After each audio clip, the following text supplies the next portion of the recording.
नमस्कार। एक शब्द है स्वीकृति या एक्सेप्टेंस, है ना।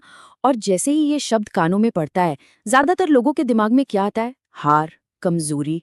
पर क्या सच में इसका मतलब यही है, या फिर हम इसकी असली ताकत को, इसकी पावर को पूरी तरह से नजरअंदाज कर रहे हैं? तो चलिए आज इसी आम सोच को थोड़ा कुरेदते हैं, इसे चुनौती देते हैं। तो सवाल सीधा सा है, क्या किसी सिचुएशन को, किसी हालत को स्वीकार कर लेना मतलब हथियार डाल देना है, सरेंडर कर देना है, या फिर इसके पीछे कोई ऐसी ताकत छुपी है जो अक्सर हमारी नज़रों से ओझल रह जाती है? आज की हमारी ये जो पड़ताल है ना, वो इसी राज से पर्दा उठाने के लिए है। तो आइए सबसे पहले इस आइडिया को ही जड़ से उखाड़ फेंकते हैं। देखिए, स्वीकृति कोई मजबूरी नहीं होती, बिल्कुल नहीं। ये एक चुनाव है, एक चॉइस। और जैसा कि हम आगे देखेंगे, ये एक बहुत ही पावरफुल चॉइस है।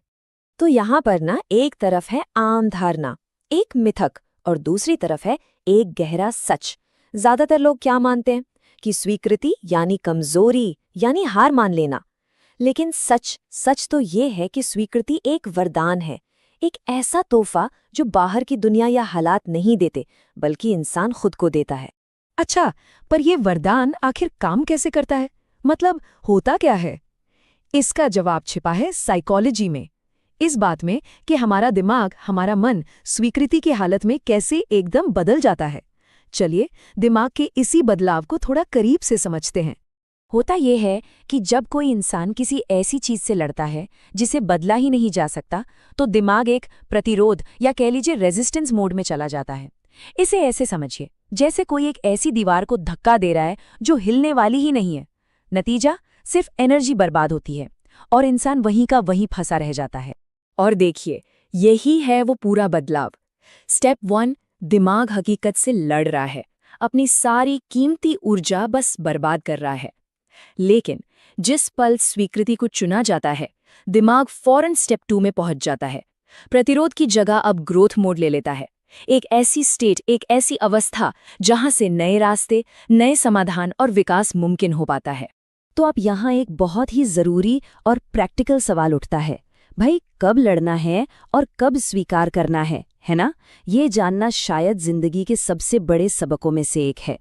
और इसका जवाब इस एक लाइन में छिपा है, जो बदल नहीं सकते उनसे लड़ना बंद करो, और जो बदल सकते हो वही बनो। कितनी गहरी बात है। मतलब अपनी एनर्जी को बस सही जगह पर लगाना है, उस जगह पर जहां बदलाव सच में लाया जा सकता है। और जब कोई अपनी एनर्जी को यूं सही दिशा देना सीख जाता है ना, तो एक इनाम मिलता है, शांति।